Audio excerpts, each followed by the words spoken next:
little bit. Where are you from? Denmark. Danemark, ok.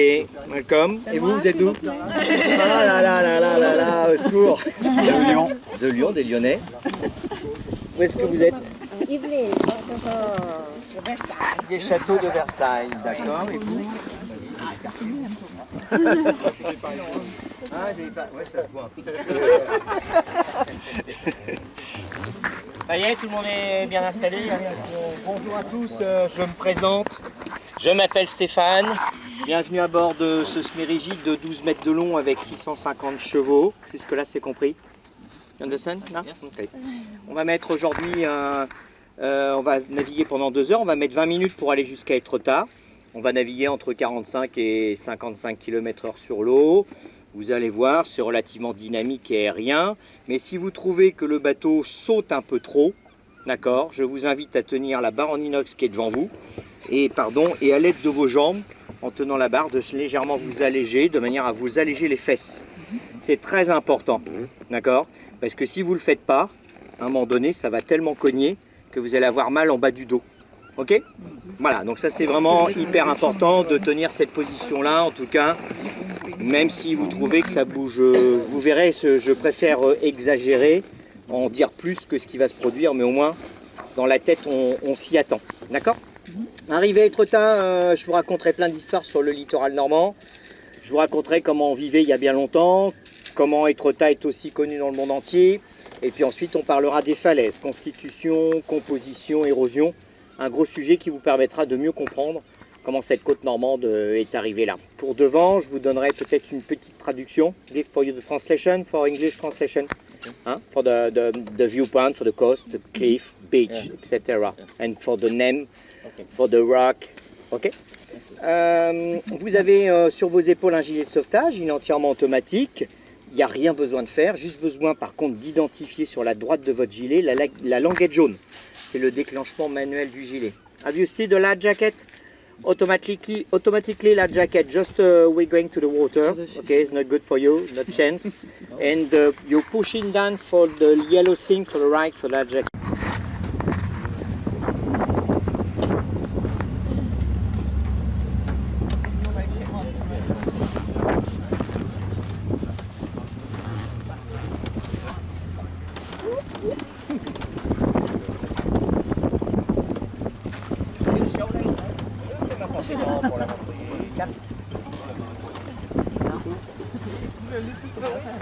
Tout le monde est à bord. On était tous ensemble.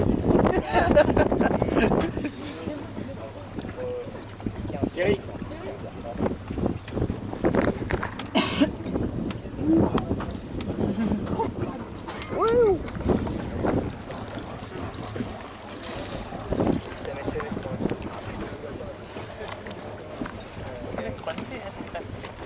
Allez, nous voilà sortis du chenal. D'abord, sur votre droite ici, dans quelques instants, vous allez pouvoir voir là-haut les plus hautes falaises du littoral normand.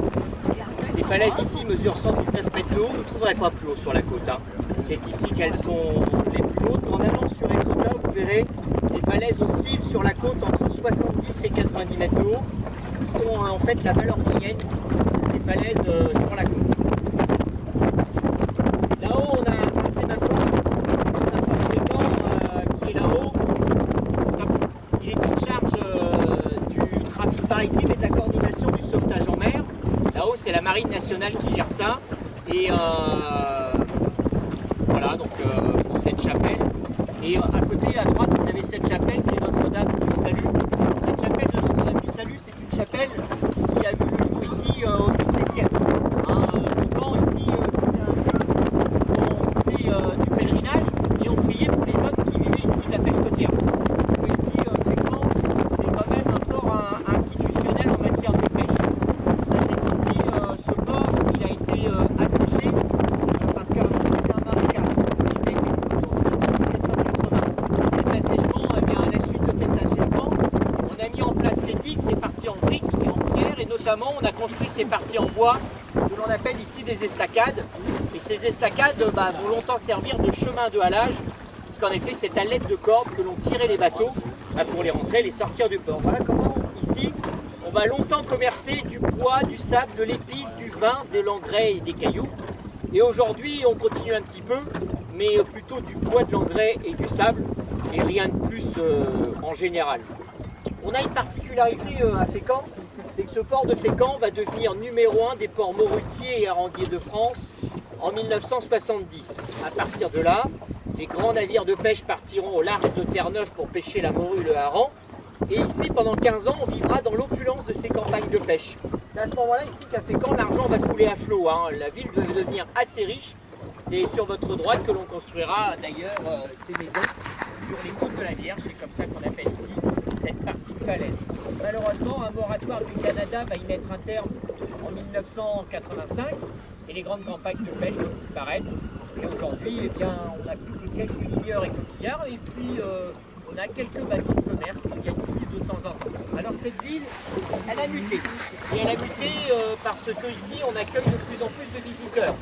Touristiquement, on est passé en l'espace de 7 ans de 400 000 visiteurs à 1,2 million. Ouais, ce qui est plutôt important. Et d'ailleurs, cette ville de moins de 20 000 habitants reste une ville tout à fait accueillante et les gens aiment bien venir dans ce genre d'endroit, c'est ce qu'ils recherchent avant tout. Ensuite, ici, on a une nouveauté. La nouveauté, vous l'avez vu, c'est ici, on a ouvert l'estacade qui est sur votre gauche. Cette estacade, elle a été ouverte parce qu'au mois de septembre, on a implanté les câbles électriques du futur parc éolien. Ils sont actuellement sous l'eau, ils ont été immergés. Ils sont actuellement à 18,5 km au large et ils attendent l'implantation de la station EDF qui ne devrait pas tarder et qui devrait être mis en place là, dans les semaines qui viennent. Ils sont dessus. Actuellement, ils sont en train de faire les sondations. Voilà, on aura ici, au large de Fécamp, 71 éoliennes. Elles seront espacées d'1 km chacune. On attend les plots en béton qui sont actuellement au Havre. Ces plots ici, eh bien, ils sont terminés et ils font entre 48 et 54 mètres de haut. Et à partir de cet été, là, je ne sais pas quand, ça va pas tarder, on va commencer à en immerger à peu près entre 1 et 2 par jour avec un bateau spécial. Et ces plots font 31 mètres de diamètre et 5000 tonnes. Ils dépasseront à peu près de 10 mètres de hauteur sur la mer et ensuite on viendra y mettre des mâts de 100 mètres de haut avec des pales pour les éoliennes de 75 mètres. Voilà un bel ensemble qui sera, les premières sont à 13 km au large et oui forcément on les verra. C'est prévu de produire ici 450 MW. Voilà pour ce qu'on peut dire sur ce parc éolien. 13 km, vous allez voir, c'est à peu près la distance qui nous sépare de la porte amont d'Étretat que vous allez bientôt apercevoir ici sur votre gauche.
fait? Ça va, ça va. Tiens, pour avoir quelques petites infos sur les falaises.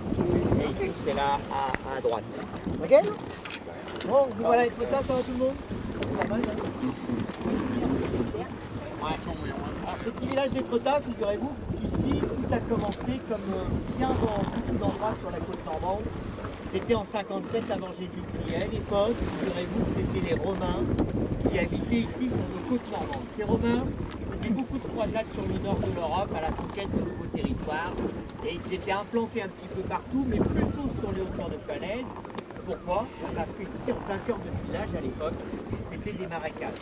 Comme beaucoup d'endroits, il faudra attendre le début du 5e siècle pour que ces marécages s'assèchent et qu'on puisse avoir enfin quelques communautés d'agriculteurs qui commencent à venir se rapprocher en bord de mer.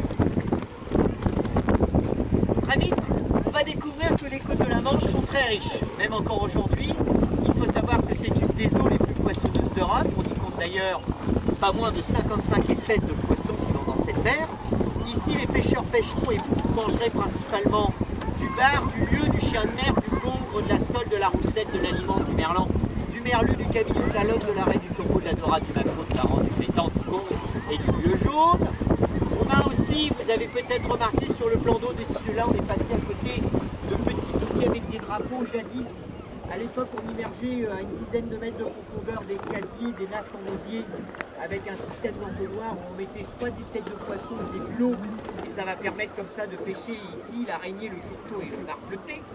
C'est des choses qui sont encore d'ailleurs sur nos côtes très prisées. Et puis enfin, pour ceux qui ne vivaient pas ici de la pêche en mer, vont vivre de la pêche à pied. En effet, ici, vous ne le verrez pas cet après-midi, mais il faut savoir qu'à marée basse, on a des immenses plateaux rocheux qui se découvrent. Ici, on appelle ça d'ailleurs l'estran. Et sur ces estrans, eh bien, les femmes à l'époque venaient ramasser les moules, les bulots, les bigorneaux, les coqs, les praires et les huîtres sauvages qu'il y avait ici en abondance. Sur cette période-là, on ramassera aussi les algues brunes et les algues vertes. Ouais, parce que ces algues vertes, eh ben, elles étaient mangées en salade, elles faisaient partie de certaines richesses de la côte, aussi riches en protéines qu'un steak haché. Et quant aux algues brunes, eh bien, elles faisaient partie de conservateurs au même titre que le sel. Hein. Pendant très longtemps d'ailleurs, les femmes s'en servaient pour conserver les aliments. Alors ceux qui ne vont pas vivre ici de la pêche à pied vont vivre aussi du ramassage du galet au XIVe siècle. On ramassait le galet, avec les grosses pièces on les emmenait pour faire les tailler et faire des maisons, et les plus petites pièces on en fera de la faïence, de la porcelaine, on en fera aussi de la poudre pour les produits cosmétiques, ça c'est moins connu, et de la poudre à canon. Hein, l'État l'utilisera d'ailleurs longtemps comme tel, et ce galet, sachez-le, il sera définitivement interdit de ramassage en 1970. Ouais, je reviendrai dessus tout à l'heure pour vous expliquer pourquoi ce galet, eh bien, il est si précieux sur nos côtes. On n'oublie pas la hauteur des falaises, parce que ici, là-haut, on a longtemps eu une culture maraîchère et céréalière. Il n'est pas rare, d'ailleurs, quand on se balade là-haut, de retrouver des choux à l'état sauvage qui symbolisent cette culture maraîchère. Aujourd'hui, nous sommes une terre de céréales et surtout, nous sommes une terre de lin, puisqu'il faut savoir que 80% de la production mondiale de lin se fait ici en Normandie, même si malheureusement le tissage se fait dans des milieux nettement plus bridés que les nôtres, si vous voyez ce que je veux dire. Mais bon, ça finira par évoluer.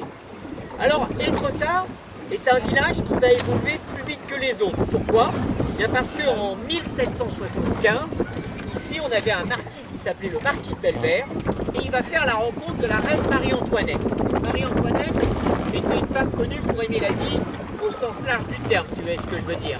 Elle va se rapprocher de ce marquis, elle avait une forte personnalité, il va lui faire découvrir ici les huîtres et les moules sauvages. Elle va tellement raffoler qu'elle va exiger auprès de ce marquis qu'un parc à huîtres soit construit. Et c'est là, à gauche de cette grotte, dans l'eau actuellement, sous l'eau, qu'on va creuser une dizaine de bassins. On va faire d'ailleurs fabriquer 2 bateaux spécialement pour ça à Fécamp. Et ces bateaux iront chercher les huîtres à Cancale. Et ces huîtres viendront d'être finies d'affiner dans ces bassins, dont ici on a une particularité, c'est que vous avez de l'exurgence d'eau douce qui va rendre les huîtres particulièrement onctueuses. Hein. Tout ceci mettait 3 jours de voyage pour arriver à Versailles, et la reine avait exigé qu'il y ait des goûteurs, donc paraît-il, eh ben, il fallait en changer régulièrement. Ouais, les huîtres ne voyageaient pas aussi bien qu'on le pensait à l'époque. Voilà comment Étretat va attirer la bourgeoisie parisienne, puisque c'était les seuls qui avaient suffisamment de moyens à l'époque pour se déplacer. Il faudra attendre 1860-1856 pour que l'arrivée du chemin de fer arrive à Étretat. Alors c'est à partir de là, quand le chemin de fer va arriver, que vous allez avoir des artistes. Vous allez avoir Claude Monet par exemple. Monet va être l'auteur de 70 tableaux sur le littoral normand. Il sera l'auteur d'une peinture que vous connaissez tous. C'est l'éléphant d'Étretat. Il est là sur votre gauche. Pourquoi l'éléphant? Regardez bien, à cause de son jambage qui fait penser à la trompe de l'éléphant. Mais on a son œil gris en haut à gauche de la voûte et son oreille flanquée à la verticale.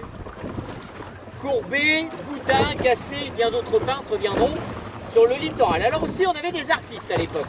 Des artistes comme par exemple Maupassant. Vous savez que Maupassant, c'est quelqu'un qui a passé une grosse partie de sa vie à Fécamp. Il avait des vices dans la vie, ce jeune homme. Et oui, il aimait les femmes et l'alcool. Quoique, est-ce que c'était vraiment un vice? Mais en tout cas, il décédera de la syphilis à l'âge de 42 ans en région parisienne. Et si ça n'avait pas été ça, il serait mort d'alcoolisme. En effet, il disait qu'il buvait beaucoup d'absinthe parce que ça développait et augmentait sa créativité. Pourquoi je vous dis ça? Bien parce que quand il va découvrir la peinture de Monet ici sur votre gauche, il va s'écrier dans la région qui veut l'entendre: « Ah, mais messieurs, dames, pourquoi Monet a peint cet arche? Ça ressemble pas du tout à un éléphant pour moi. Par contre, regardez là-bas sur votre droite. Le voilà le véritable éléphant d'Étretat. C'est celui-ci que Monet aurait dû peindre. » Alors moi, en le regardant là-bas, un peu plus près, là-bas sur ma droite, je vois plutôt un homme qu'autre chose, non? Oui. Oui, hein, l'alcool est quand même passé par ici. Mais en tout cas, Étretat, vous avez bien deux éléphants, celui de Monet et celui de Maupassant. C'est vrai que celui-là... Alors on ne pouvait pas venir ici sans parler d'un autre personnage, qui est celui de Maurice Leblanc. Maurice Leblanc, c'est quelqu'un qui va longtemps venir ici à Étretat en compagnie de Flaubert et Zola, qui prendra régulièrement le train. Et Maurice Leblanc va découvrir ces arches et cette côte, il va d'ailleurs en tomber amoureux, à tel point qu'il acheta une maison à Bénouville, qui est un village à mi-chemin entre les deux. Et à force de venir ici, cette côte va l'inspirer. Il va finir par créer et inventer un personnage que vous connaissez tous. Je suis bien sûr en train de parler d'Arsène Lupin, ce gentleman cambrioleur, volant les riches pour nourrir les pauvres. C'est lui qui va, à Maurice Leblanc, inventer et créer le nom de cette aiguille en face de vous, l'aiguille creuse. Une aiguille qui fait à peu près 55 mètres de haut. Et voilà comment les histoires d'Arsène Lupin vont conquérir la France entière à partir des années 1905. Alors ici, on aura à cette époque-là un flot touristique conséquent, puisqu'on parlera de quasiment 10 à 15 000 visiteurs chaque année pour un petit village qui comptait à l'époque que 2500 habitants. C'était déjà conséquent. Aujourd'hui, les chiffres sont différents.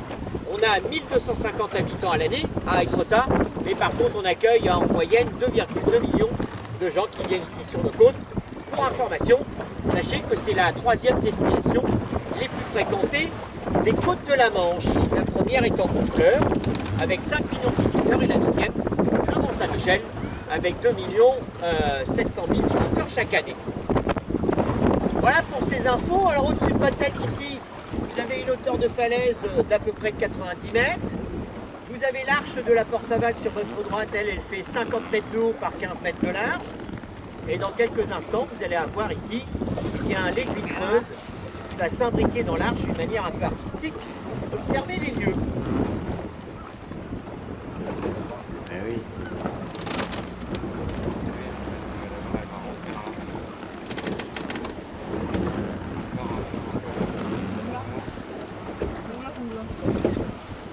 Voilà pour cette aiguille qui s'imbrique dans l'arche sur votre droite.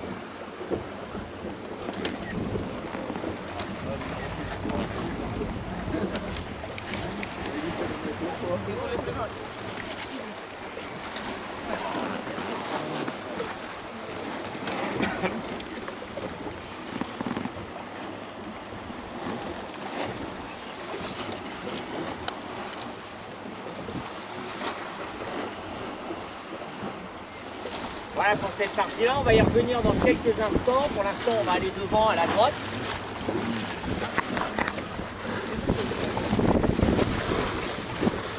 Alors la grotte qui est ici, sur votre droite, s'appelle la grotte du Trois Lobes. C'est une grotte qui a une vision d'à peu près il y a 5 km. Cette grotte, elle est le produit d'une rivière souterraine qui est accrochée. D'ailleurs, regardez bien, à l'intérieur de la grotte, on va voir une ligne de la rivière qui existait il y a 5 km. Ouais, cette grotte, elle est pas d'hier. Son nom de cette grotte, elle provient d'une histoire un peu légendaire. On raconte ici que c'est un bateau suédois qui a fait l'ouvrage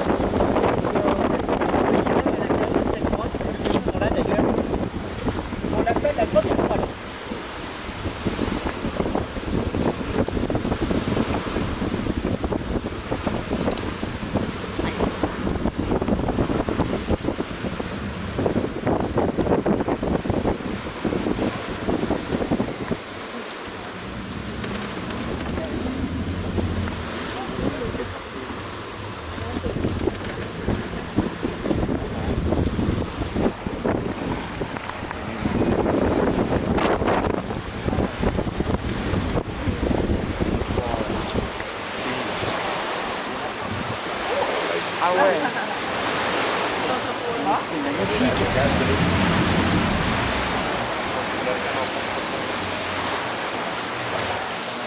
voilà dans cette grotte, avec le lit de la rivière au fond. Ici, sur votre droite, vous avez le passage de la grotte du Trois-Loges. Alors ce passage, il a été fait en 1917 par les pêcheurs qui ont creusé au départ sur une fissure et qui vont finir par réaliser une galerie de 27 mètres de long. Ça permettait de venir ici à marée basse pour aller pêcher entre les deux arches. Depuis quelques années, on a ici un bel flot touristique. Vous venez emprunter cette grotte pour aller de l'autre côté, se faisait piéger par leur environnement. Aujourd'hui, il y a un arrêté préfectoral qui nous interdit l'accès. C'est toujours le cas aujourd'hui. Voilà, dans cette grotte, regardez au-dessus de votre tête. Ici, vous avez tout un tas de parties noirâtres et grisâtres. Ces parties noires ici représentent le développement de champignons. En fait, l'humidité, l'absence de lumière va favoriser le développement de ces champignons.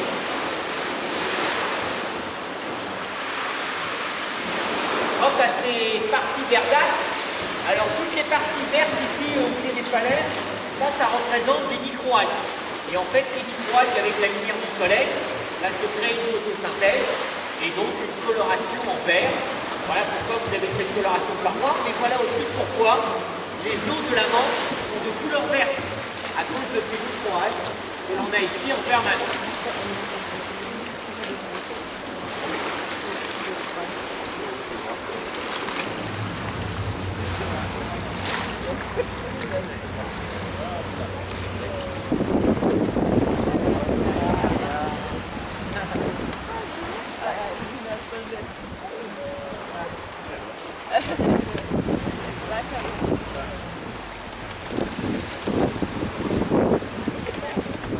Voilà pour cette grotte, on continue. On s'en va maintenant sous l'arche, on va aller passer dessous. Je vous laisse admirer le paysage. Le passage de cette arche, c'est à peu près toujours. Et on se reparlera de l'autre côté.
Cette arche, ici sur ma gauche, on a donc la sortie de la grotte du Trois-Loges qui est juste là. Sachez qu'ici, par gros coefficient de marée, vous n'avez pas de plage, ou très peu en tout cas. Et aujourd'hui, cette plage, elle est interdite d'accès. Le seul moyen de venir là, généralement, c'est en kayak ou en paddle. Le restant, on ne peut pas.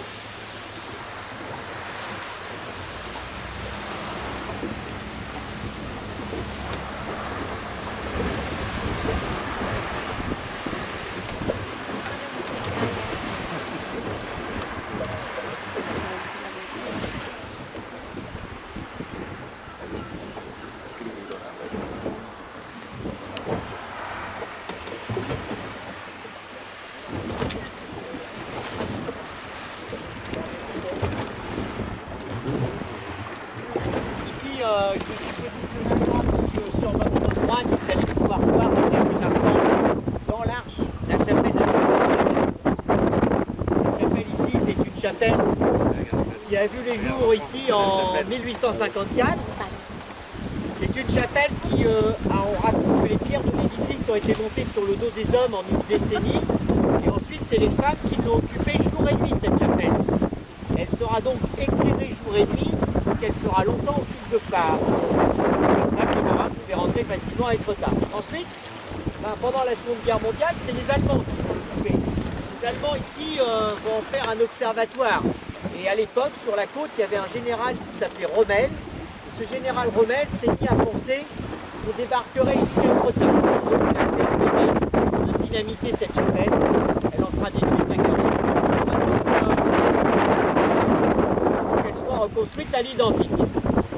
Voilà, ensuite elle va devenir un bien d'État en 1917 et actuellement elle est tout simplement parce qu'elle ne possède pas de 10%. Ah ouais, l'administration et ses lois, c'est comme ça. Derrière, pour terminer, vous avez le monument aux aviateurs. La fabuleuse histoire de Nagesser et Colli, ouais, derrière la chapelle. C'est la fabuleuse histoire de Nagesser et Colli qui ont décidé au mois de mai 1927, à bord de leur avion Oiseau Blanc, de faire la tentative de la traversée de l'Atlantique Nord. Ils décolleront à bord de leur avion au mois de mai 1927 au départ de l'aéroport de Angers. Et leur dernier point de passage, ce sera ici à Étretat, on ne les retrouvera jamais. Ouais, il y en a un qui va en profiter à l'époque, c'est Charles Leclerc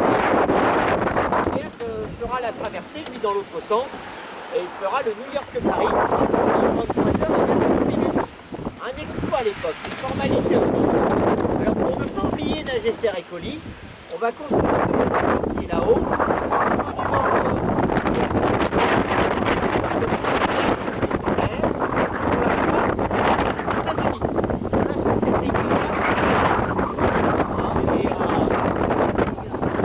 si vous voulez voir l'oiseau blanc, eh bien, il faudra prendre la baleine. Là, on précise que c'est dans une chape en béton, un fameux avion.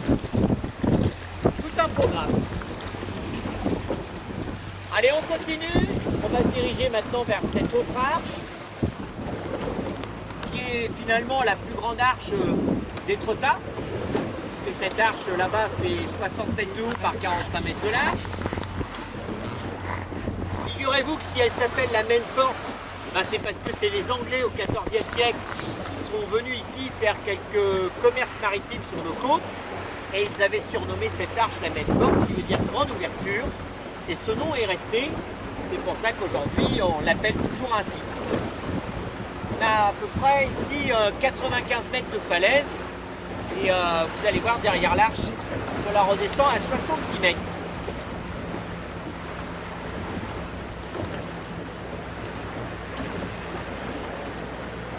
Ouais, là-haut, ouais, alors je l'ai pas fait en avion, mais j'ai un copain qui a eu un ULM là, Benoît Corrune, qui habite à côté de chez moi, il est à Octeville.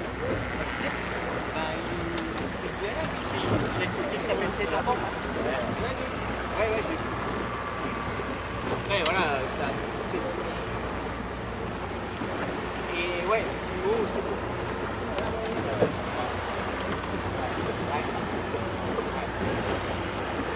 Moi j'ai eu la chance de la faire sur le profil. On fait des multicoques en 2009, en 2012. Elle était aussi fabuleuse. Voilà pour cette arche de la Main Porte, on va aller passer dessous.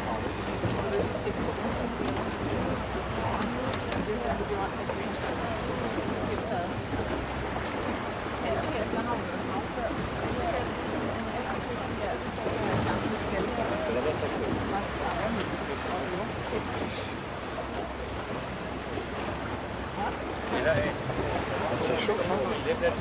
Ça chauffe, moi. Putain. On va encore être vif.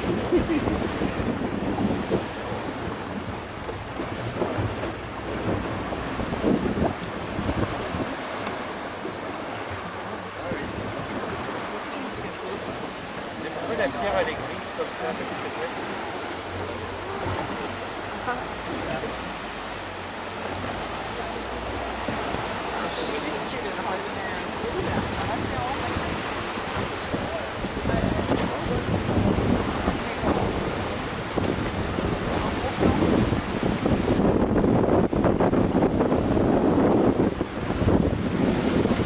Oh, ça doit se décoller là. Qui va tomber à jour. Hein? Il y a un sacré morceau qui va tomber. Ouais. Super, c'est pas grave.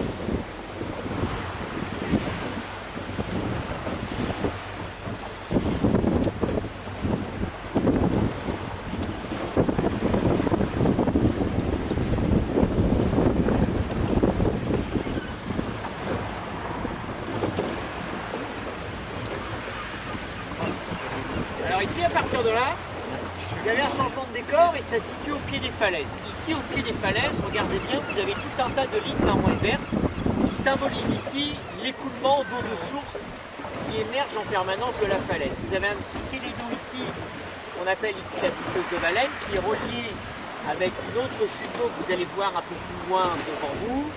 Ces chutes d'eau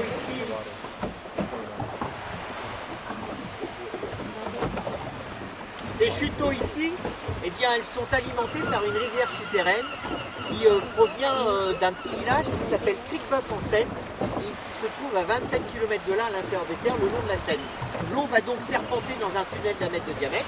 Elle va se purifier en nitrate en passant dans les différentes couches et elle ressort ici, douce et bonne à boire. Ici, on les appelle les pisseuses de Valenne et elles proviennent de cette fameuse rivière qui s'appelle la rivière de Valenne. La conséquence de cette eau qui suinte un petit peu partout au pied des côtes, des falaises ici à cet endroit-là, eh bien l'eau va ronger la paroi et va ronger le calcaire. C'est pour ça qu'ici on a ces falaises qui sont creusées et concaves à leurs pieds, même si ailleurs c'est le cas, mais c'est souvent la mer qui fait le creusement au pied des falaises, alors que là c'est l'eau de source qui en ressort. Ça s'écroule. Excusez-moi. Ouais. Il y a possibilité, des fois, les dauphins ils viennent jusqu'à là, et les dauphins ils Oui, ils sont là, ouais. Ouais, il y en a, ouais. Alors en ce moment on n'en verra pas parce qu'il y a trop de monde sur l'eau là. D'accord. Mais il y en a. Ça fait pas. De plus en plus en ce moment. Ah ouais.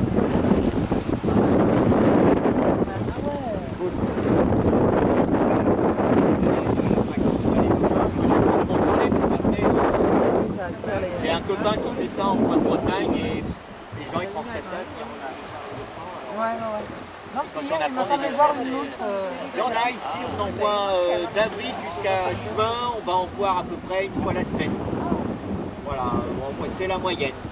Et là en ce moment, plus rien parce qu'il y a, je vous dis, il y a trop de circulation. Ils sont assez au large. Vous voyez cette rivière de Valenne là qui coule sur ma gauche, ça c'est pas hein. De l'eau qui coule comme ça,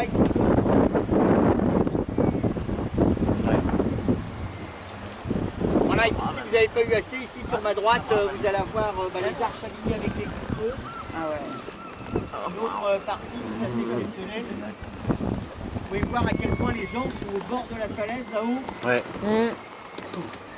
On y était hier. C'est vrai, quand on est comme ça fait bizarre, hein, ça fait... C'est clair. On veut dire que hier on était là-haut.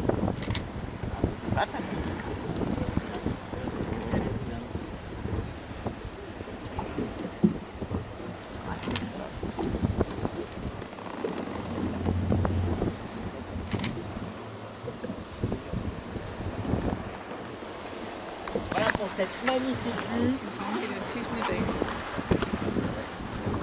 Alors c'est vrai qu'ici on a envie de tourner la tête partout dans tous les sens, Ouais. en tout cas moi c'est l'impression qu'on a cette fois-là. Ah ouais. On lâche pas. On va continuer notre petit chemin, on va repartir maintenant sur la gauche, en longeant les falaises jusque là-bas à la pointe de la courtine et le trou de serrure. Et on va profiter de ce temps pour parler de l'histoire de ces falaises maintenant.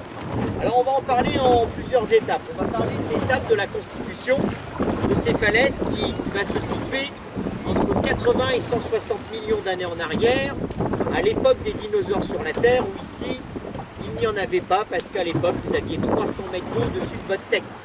Et ouais, l'eau recouvrait toute la France, hein. La France n'existait pas à l'époque. Seul le Massif central, la pointe Bretagne qui était la chaîne de l'Himalaya à l'époque, et puis le nord de la France dont la terre émergeait. Cette mer à l'époque, figurez-vous qu'elle était tropicale. Et qui dit eau tropicale va permettre le développement de micro-organismes vivants qui vont se développer ici en grosse quantité. Il y en a deux qui vont particulièrement nous intéresser pour ces falaises. Premier micro-organisme vivant ici, c'est la coccolite. La coccolite, pendant des millions d'années, va se déposer au fond de la mer. Elle va s'étaler, s'épaissir un petit peu comme une fleur rampante, puisque c'est un corps un peu spongieux. Mais au fil du temps, cette coccolite va se dégrader.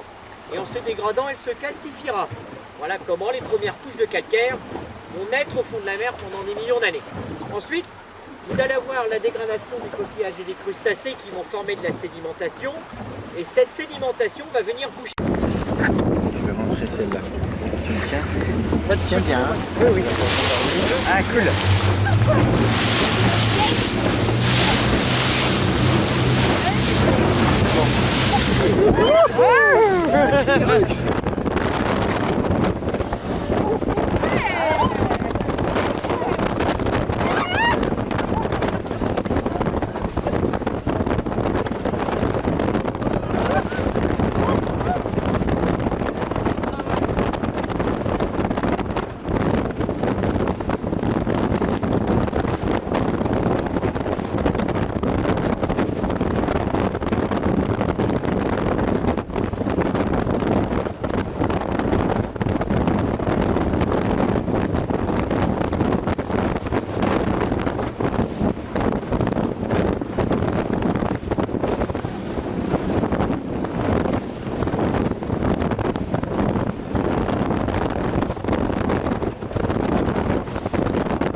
Le vent, ça va, le mouvement?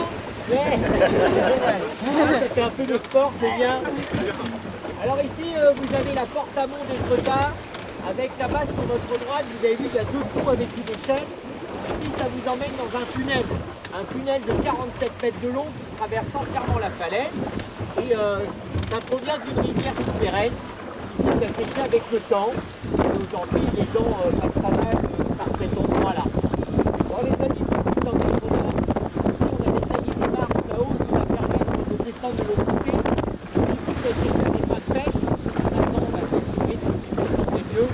Et vous allez voir, on va passer de l'autre côté. On va pouvoir découvrir comme ça la descente de ce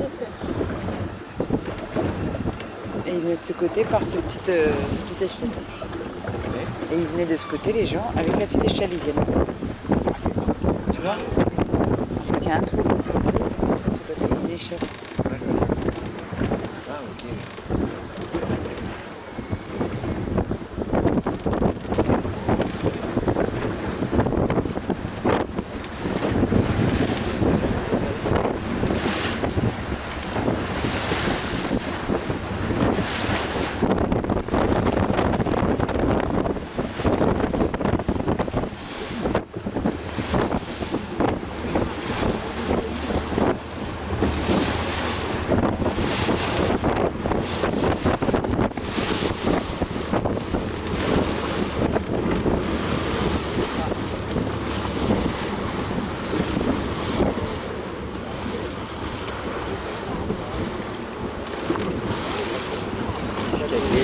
Et voilà, tu vois, c'est là.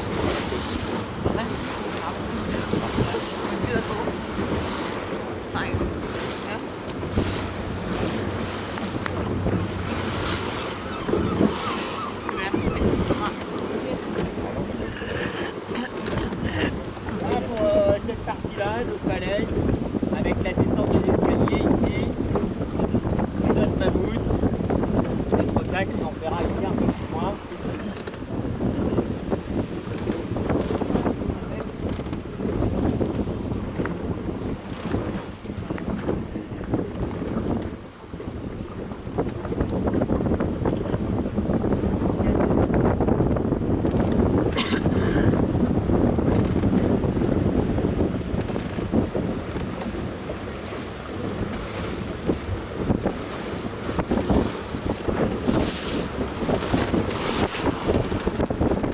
Il y a des éboulements un peu de partout. Hein. Il y a des éboulements un peu de partout. À droite, vous avez une échelle avec un trou, et ici vous avez ce qu'on appelle le passage du pêcheur. Ça fait 900 mètres de long, c'est une galerie qui vous emmène jusqu'au bout de l'ancienne gare routière. Et ici, il ne faut pas avoir peur du noir, et c'est par là que les pêcheurs passaient il y a bien longtemps. Ça se fait encore, hein, c'est encore praticable aujourd'hui, mais il faut un peu connaître les lieux. En 1965, on y a mis en place un aqueduc à l'intérieur permettant d'évacuer les eaux de source et de pluie. C'est pour ça que vous avez ce trop-plein d'eau qui coule ici en permanence. Voilà pour ces lieux.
Ah, c'est génial.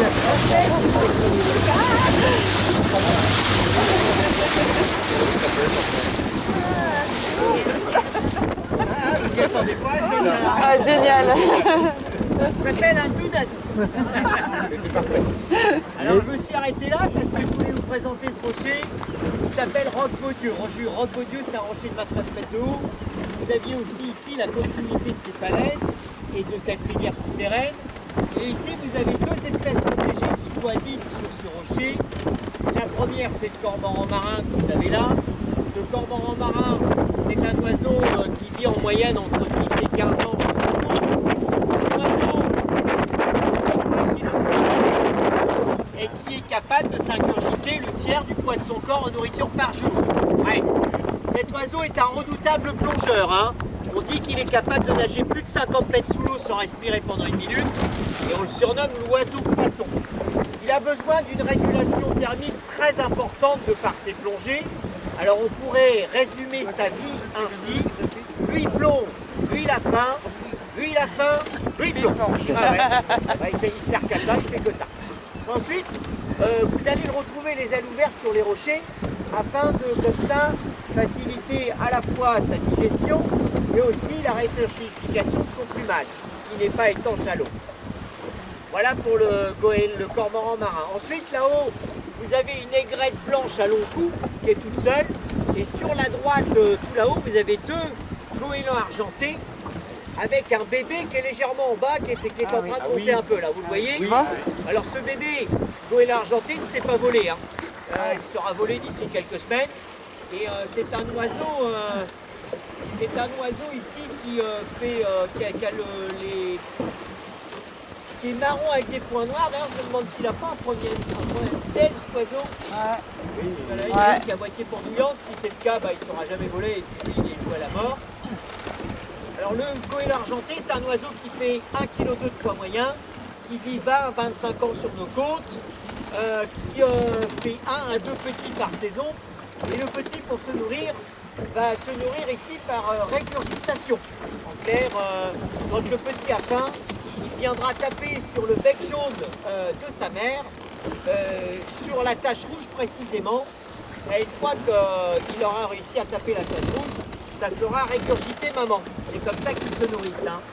Voilà, il faudra attendre ici 60 jours avant qu'il s'affole. Lui. Ouais, le petit, il a vraiment un problème d'aide, elle a l'air d'être pétée. Ouais. C'est quoi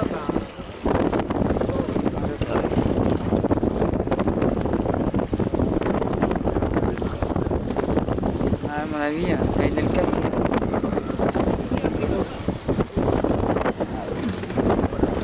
On va peut-être faire un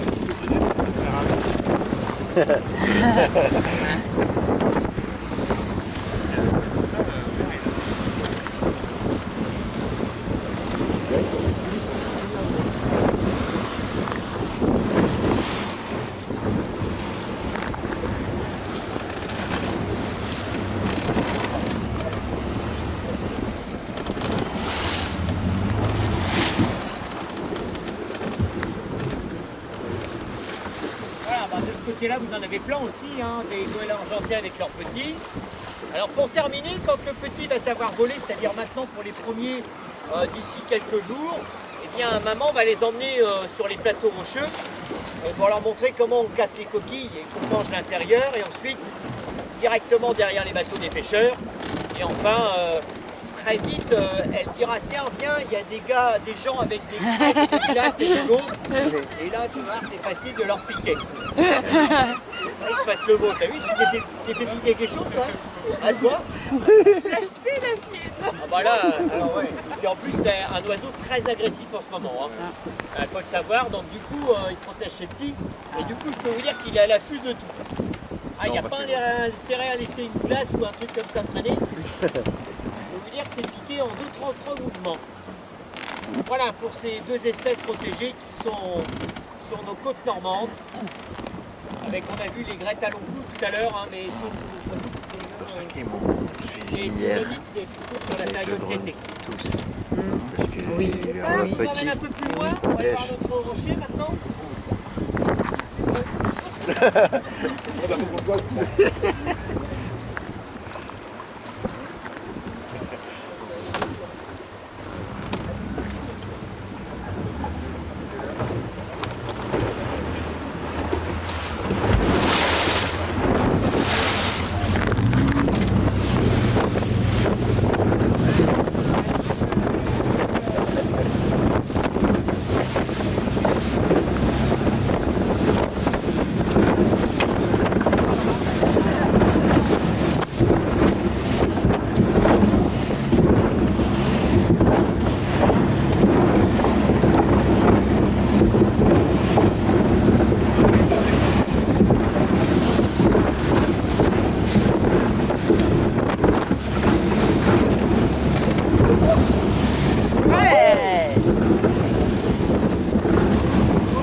L'aiguille de Belleval, qui est ici devant vous.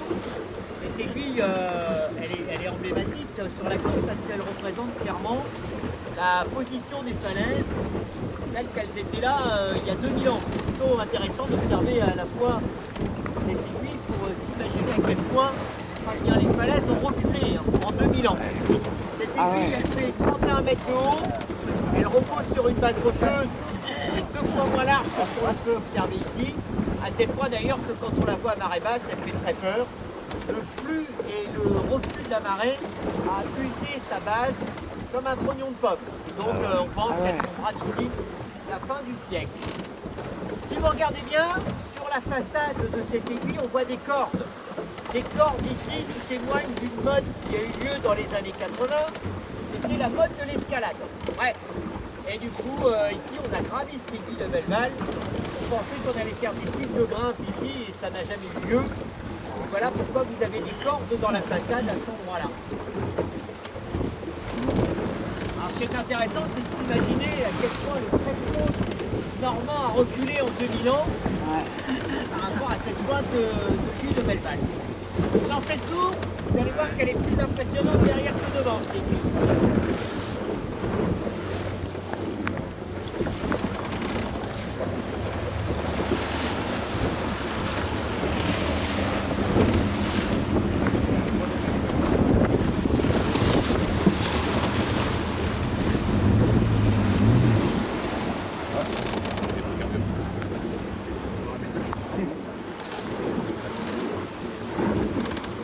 Voilà, l'aiguille vue de derrière, vous voyez, elle paraît bien plus haute d'un coup.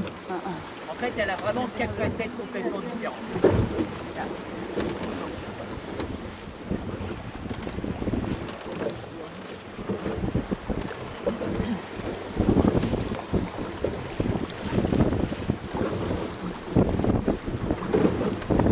Voilà, là-haut, on a un goéland marin qui est en train de, pareil, de faire sa progéniture. On ne verra pas, mais je sais qu'il est là.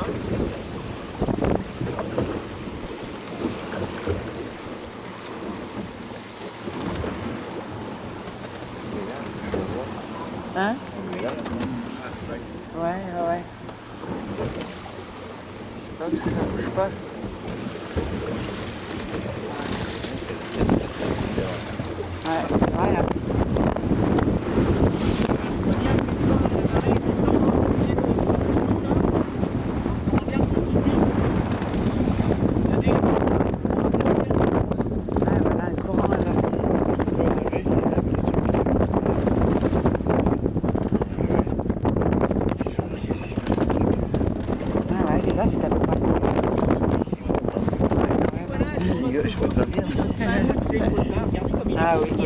Ouais, c'est vrai. Il est magnifique, hein? Ah ouais. Alors, il y en a peut-être parmi vous qui verront à la place de ce mammouth un gorille. Est-ce que ça vous parle? Un peu. Alors, si je vous dis que la trompe du mammouth, c'est le bras du gorille qui est penché en avant, Ah oui. là, ça vous parle ou pas? Ouais. Devant aussi, vous avez vu le gorille ou pas? Ça fait à peu près ça, Ouais, comme ça. Hein? c'est vrai. Je peux un peu. Ah oui, je oui, connais oui. pas bien le gorille, moi, mais. Si, ça ressemble. Ça ressemble. Attends, je peux rire.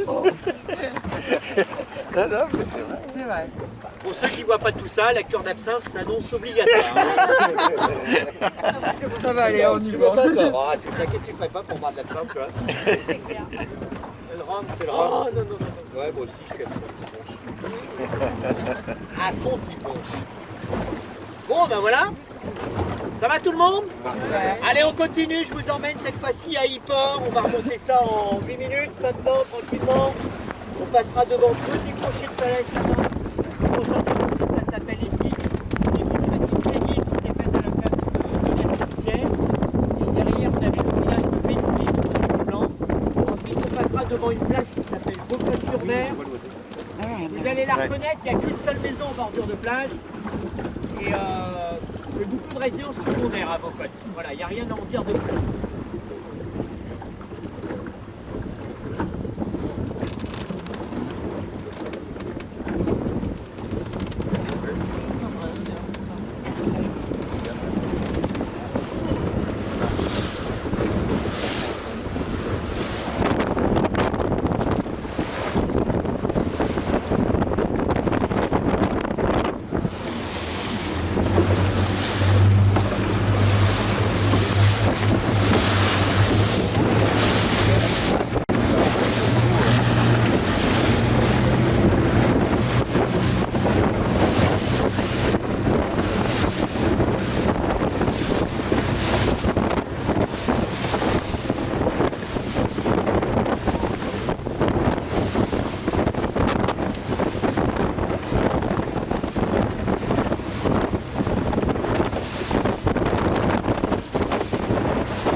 Bigorre.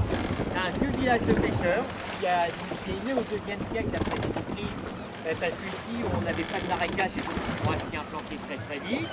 Ce petit village Bigorre, les y-portais, ils auraient adoré avoir un port, mais malheureusement, le coût d'infrastructure était tellement énorme que ça n'a jamais été le cas. Et par contre, ici, on a une particularité, c'est qu'on a eu des gens, et notamment des pêcheurs, qui ont habité dans ces falaises. À gauche, au tout début de la falaise, par ces 4 trous en plein milieu et ces 2 grandes entrées en bas, ici, vous avez eu des gens qui ont habité dans ces falaises, des habitations trop petites. Eh bien, c'était des communautés de pêcheurs et on y a habité de 1742 à 1926. Vous les voyez ces trous ou pas? Ils sont là-bas. Ça va, hein, c'est pas ces trous là-bas, là, les jeux qui ont été faits par les Allemands, c'est ceux-là les trous. D'accord. Alors qu'il n'y avait pas les bons trous. Et par contre, c'est pas les bons trous. Voilà. Vous avez vu les trous? It's very long time the people live inside in the cave for the fishermen and the folk live inside the cliff at 700 years and 1926 years. Very long time, yeah? Yeah. Alors il faisait fumer, sécher le poisson sur les plages et en 1920 les pêcheurs vont commencer à s'en plaindre. Les bourgeois vont commencer à se plaindre d'un coup des odeurs nauséabondes. Ça, ils n'empêchaient pas d'acheter le poisson sur le marché quand même. Hein. Mais voilà comment on les fera fuir naturellement de leur habitat. L'autre particularité de ce village, c'est qu'il a été épargné par la Seconde Guerre mondiale et ses bombardements. Ce qui veut dire que quand vous le visitez ici, vous retrouvez ces maisons d'époque en briques, pierre, silex, uniformité des toits en ardoise et surtout plein de petites rues et ruelles étroites qui lui donnent vraiment une atmosphère très particulière. Et c'est un village qui comme ça est très atypique.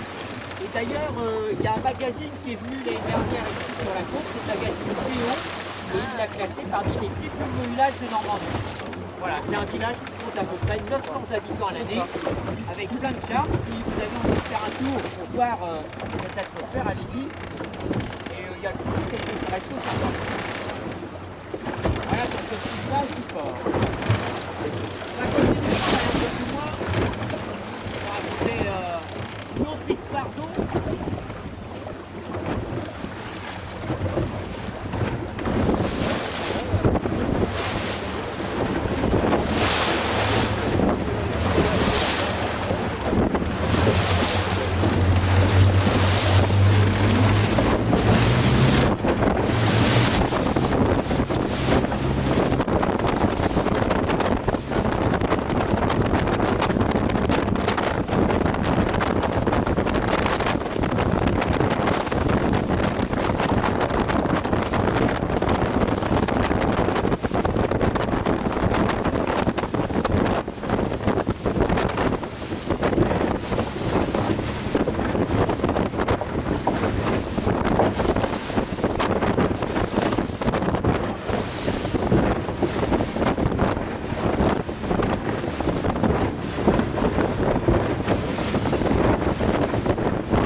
avez plusieurs sources d'eau douce qui sortent de la falaise. On a les 7 au total.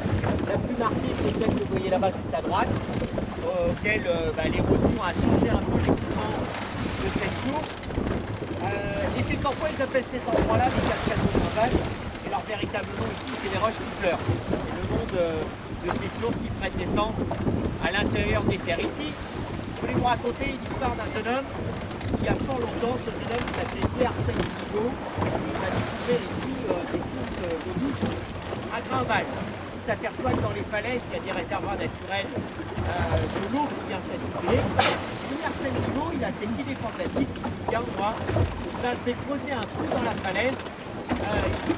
Donc que personne ne peut l'aider parce que forcément il a 20 ans et tout le monde le prend pour un dingue. Imaginez faire un trou dans une falaise pour emmener de l'eau, n'importe quoi. Alors comme personne ne peut l'aider, lui en 1836, il va venir ici avec sa pelle, sa pioche et sa brouette. Et au départ, quasiment de Grunwald, il va creuser un trou dans la falaise. Il va creuser et il va creuser comme ça pendant 10 ans. Et au bout de 10 années, il va finir par réaliser à l'intérieur de cette falaise une galerie en pente douce de 840 mètres de long qui va aller en direction de Fécamp. Là, voyant que son projet est en train de se régler, on va l'aider. Et on va creuser un autre tunnel au départ de Fécamp pour rejoindre la galerie de Bigot. Et on fait à l'intersection des deux, et on y mettra un bassin de rétention de 250 mètres cubes. Et voilà comment les premières pompes à vapeur ont capté cette eau en 1848 et l'acheminer au robinet des Fécampois. Une eau qui va être consommée jusqu'en 2007. Date à laquelle ici, on va se rendre compte qu'il y avait un taux de nitrate quand l'habitement était probablement lié à l'agriculture de l'herbe qui est passée par là. Mais en tout cas, aujourd'hui, l'eau, elle est plus consommée, elle est rejetée à la mer. Voilà comment Pierre-Arsène Bigot sera quand même récompensé par l'État en 1850. Il sera médaillé d'or, mais par contre, il ne va pas en profiter longtemps parce que lui aussi, il avait mis dans la teinte et il décédera d'alcoolisme également à l'âge de 40 ans. Comme quoi, faire des trous dans la falaise, ça ne lui aura pas permis de vivre. Au-dessus de l'escalier, vous voyez ici, on a un aqueduc qui transfère l'eau de source de la droite vers la gauche. Et cet aqueduc, on n'est pas en train d'en parler avec Patrick, il s'en va jusqu'à Étretat. Il y a une porte scellée, un tunnel qui s'en va jusqu'à Étretat comme ça. Et aujourd'hui, on ne peut plus y accéder. Tout ça, c'est fermé. Voilà. Mon père, il est à l'intérieur. Ces petites galeries. Alors vous avez vu qu'ici on a un réseau souterrain de rivière sur la côte qui est extrêmement important, peut-être un peu plus que vous ne le pensiez. C'est à la fois la richesse de nos côtes, mais aussi c'est ce qui fait sa pauvreté. Et vous savez que maintenant c'est à cause de l'eau que les falaises s'érodent et que ceci n'est pas prêt de s'arrêter.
à l'image.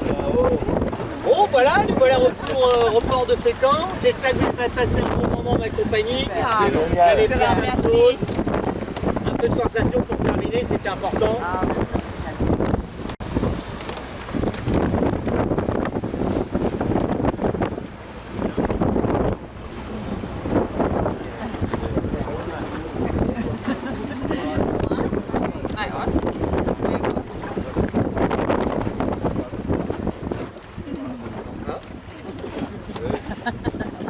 Allez, je vous présente, vous connaissez, c'est qui? Tu connais toi? Toi tu connais pas? Non, je vous en présente un pour vous.